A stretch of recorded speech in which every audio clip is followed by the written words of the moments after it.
كونيتشوا اخواتي الاوتاكاويه. السلسله دي هدفها تلخيص فصول ون بيس عشان تديك تجربه مقاربه الى حد ما لمشاهدتك للانمي. وانا قررت عزيزي الاوتاكو ابتدي بالفصل ده علشان اودا ابتدى يوضح لنا تفاصيل كتير عن اسرار الانمي. فشد الحزام عزيزي الاوتاكو وهات لك حاجه كده تاكلها او تشربها وانت بتتفرج على الحلقه. اخواتي الاوتاكاويه اجمعوا.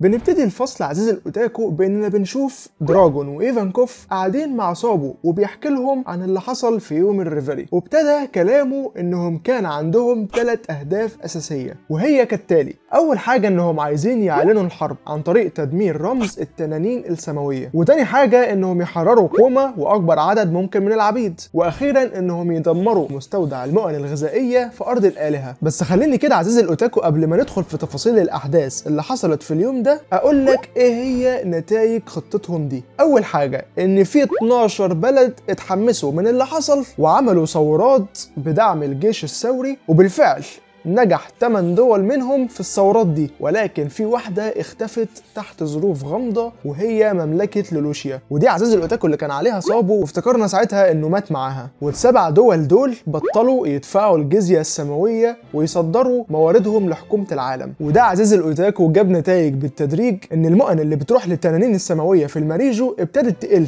وبنشوف ايفانكوف وهو فرحان فيهم ان اخيرا هيحسوا بمرارة المجاعة. وطبعا كل البهدلة اللي حصلت لهم دي عزيزي الاوتاكو بسبب الجيش الثوري. دراجون كان بيتوقع ان الفرسان المقدسين اكيد مش هيسكتوا على اللي بيحصل ده، ودول عزيزي الاوتاكو احنا لغايه دلوقتي ما نعرفش عنهم اي حاجه ولا قوتهم عامله ازاي. يا عم اودا كفايه غموض بقى، احنا حرفيا زهقنا هنموت على اي سر من اسرار ون بيس. المهم ان صابو دلوقتي عزيزي الاوتاكو بقى اشهر من نار على علم، يمكن اكتر حتى من دراجون نفسه، وبقى بيلقب بامبراطور اللهب. بالراحه علينا يا عم صابو، بالراحه مش كده. خليني بقى ارجع لاحداث يوم الريفري ونتكلم عن اللي حصل، لان حرفيا عزيزي الاوتاكو في بلاوي حصلت في اليوم ده والدنيا اتشقلبت على الاخر. بنشوف اول حاجه عملها الجيش الثوري انه دمر مخزن المؤن بقياده 4 قاده من الجيش الثوري، وهم كاراسو قائد الفيلك الشمالي، وليندبرج قائد الفيلك الجنوبي، ومورلي قائد الفيلك الغربي، واخيرا قائد الاركان الاعلى صابو. واللي بتدميرهم للمستودع حصل هلع لكل الموجودين من التنانين السماويه، وحرفيا قلبوا فراخ بلدي عماله تجري من اللي بيحصل. وبسبب كده في 2 من الادميرالات اتحركوا وهم فيجيتورا